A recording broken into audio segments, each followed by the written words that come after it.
Hello, everybody. Welcome to the Buckeye Weekly Podcast. I'm Tony Gerdeman here, as always, with Tom Orr. Tom, how's it going? Where the power pause wasn't very long. Right off the top, the words were coming flying out. I'm sure everyone already knows what that means. It is a breaking news episode of the Buckeye Weekly Podcast. And not just a breaking news episode, Tony, it is a 5-star breaking news episode.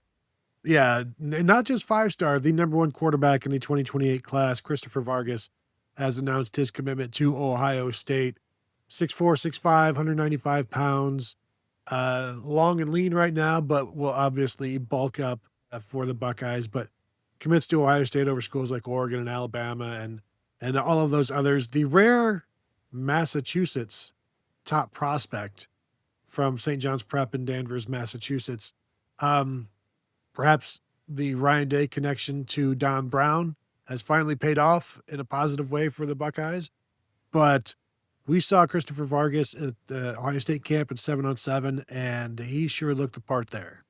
Yeah, absolutely. He just, big, strong, tall. He has the big frame that you're looking for out of a quarterback, but strong arm, very accurate. Sometimes you're watching and there's 15 quarterbacks there, and sometimes you can kind of look and go, which one is the one who's supposed to be the really good one? And this one was like, yep, I see him, got him, no problem. I see which one I'm supposed to be shooting pictures of. Yep.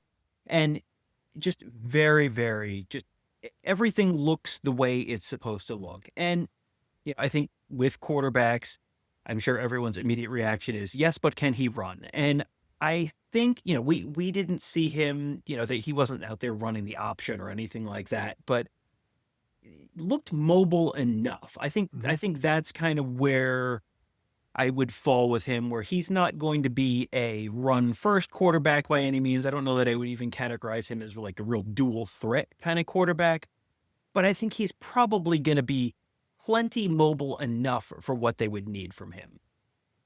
Certainly there's no concern, as there may have been with other quarterbacks, where it's like, well, you don't want a statue. You don't want somebody that's just purely a drop back guy and has to get rid of it, because he can move around the pocket as needed, and then he can even get loose as well. And I don't think any lack of mobility is a concern, because there is none. It's just like you said, he's pass first, pass second, and then if I need to, it's just playing where he hasn't really needed to. Playing where he will eventually, he's going to have to at some point, and I don't think that's really a concern for the Buckeyes. And he's just smooth quarterback with an easy arm, and that, of course, these are 7-on-7 judgments when we got to see him live.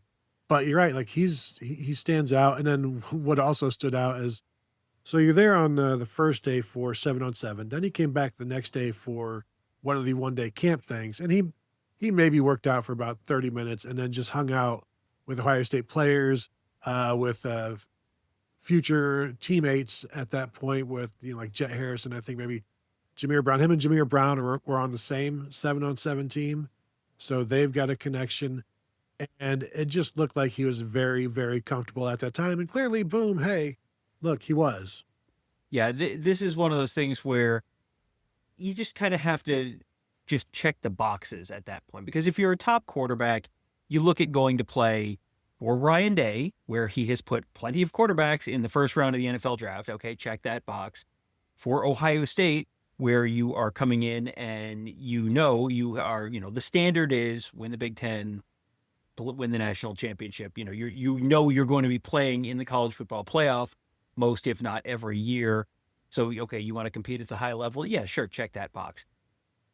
Comfort, looking comfortable there, looking like you're enjoying your time there. Yeah, that was certainly a box we sort of checked off at that point. The intriguing part of this is he's coming in, and you've had guys come in and it's like, well, you're coming in and you're the third straight 5-star quarterback that Ohio State has brought in. That's not really where he's coming in right now, where you've got 2025, they brought in Tavian St. Clair. Mm-hmm. 2026, they brought in Luke Fahey, and Tavian St. Clair was a 5-star. Luke Fahey, I think, was a 3-star, in the final rankings. 2027, they bring in Brady Edmonds, and we just did a show on Brady Edmonds, and Brady Edmonds was another guy who looked really good at those 7-on-7 camps. over the summer, 4-star prospect, but there's not someone ahead of him where, a couple of years ago, we talked about guys coming in, 2026 guys coming in, and seeing Tavian St. Clair and then committing elsewhere relatively soon after that. And it was like, yeah, okay, that guy looks like he's going to be starting at Ohio State. I don't know that there's anyone that jumps out at you as like, that's someone who's going to be like scaring someone else away. And that's sort of unusual for Ohio State to not have, to not have that Mhm. guy who's like, well, obviously, Julian Sain comes in, and Julian Sain, very early, you kind of look at Julian Sain and went, yep, that guy's going to be starting at Ohio State very soon. So Vargas has an opportunity to come in, and he's got more than a year to sort of help lead this 2028 class.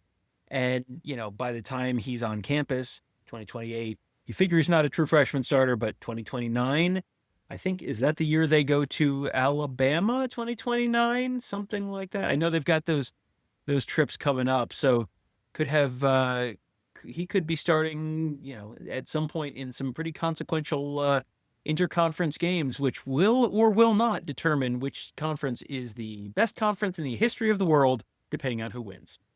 If he is the starting quarterback in 2029, which would mean Tavian St. Clair leaves a year early, which you would expect a 5-star quarterback to do. The 2029 non-conference schedule, Navy, so he doesn't have to really worry about that. Charlotte, not so much.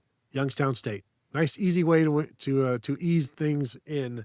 That's the one year where there is no good marquee, no marquee Power Four, but they can say, but we've got Navy, and it's like, well, you're going to speak against the midshipmen, you're going to speak against our troops. No, you can go ahead and get away with that one, but you're also talking about he's the part of the 2028 class, and why wouldn't you want to go play for Ryan Day?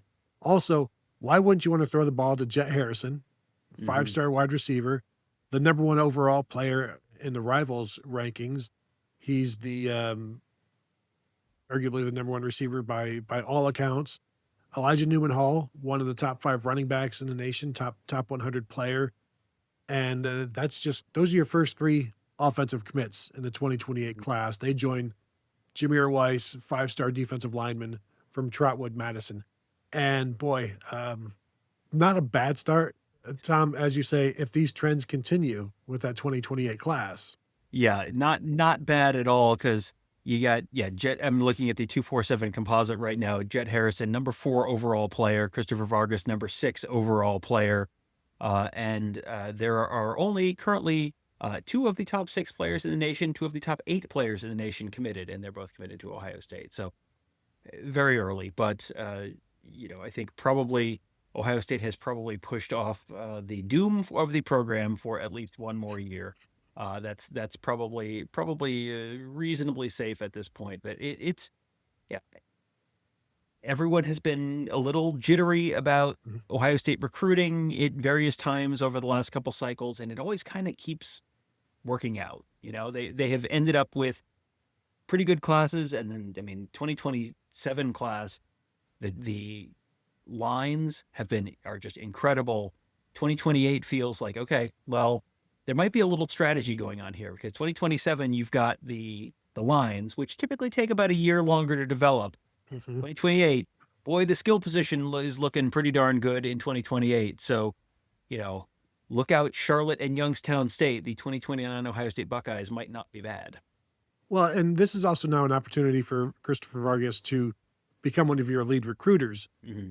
And they've already got, as I said, Jett Harrison committed at receiver.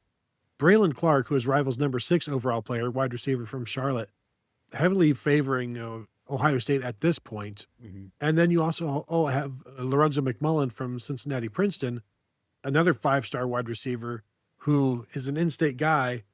And it seems like the 2028 class is where they're going to spend some more money on receiver. And they spent it on the lines in 2027. 2028, we'll see maybe it go to the outside to the skill guys, if you will. But as we say every year when it's very, very early, boy, this could be a really, really good recruiting class And sometimes it just turns into a really good recruiting class. And really, that's the most disappointing thing for Ohio State fans. But the good news here, you've got your 5-star quarterback. You've got Ohio State's #1 target at quarterback. And anytime you can do that, whether it's this early or not, you'll go ahead and take it. And really, this is this 2 months earlier, or is it 14 months earlier than Tavian St. Clair when he did it? Because I'm getting my years a little Yeah. congealed here, but I they're think it getting was him locked in pretty about the early. same time. Yeah, about the Yeah. same time out because I think he committed before his. He was a June camp commit. Yes. I just Yeah. but anyway, he's locked in now. He's committed now, and now can start to be part of the building of the class. So we'll see how things go from there. Um, if you're watching, go ahead and hit the thumbs up. We'd appreciate that. Subscribe to the channel. And we are talking about this and much, much more over at BuckeyeInsiders.com. Clearly, great time to become a member for the price of a lousy chain store pizza and for the price of like a coffee and a half a month. At this point, come over and see us. We would love to talk to you there. So thank you all for tuning in, and we will talk to you all later.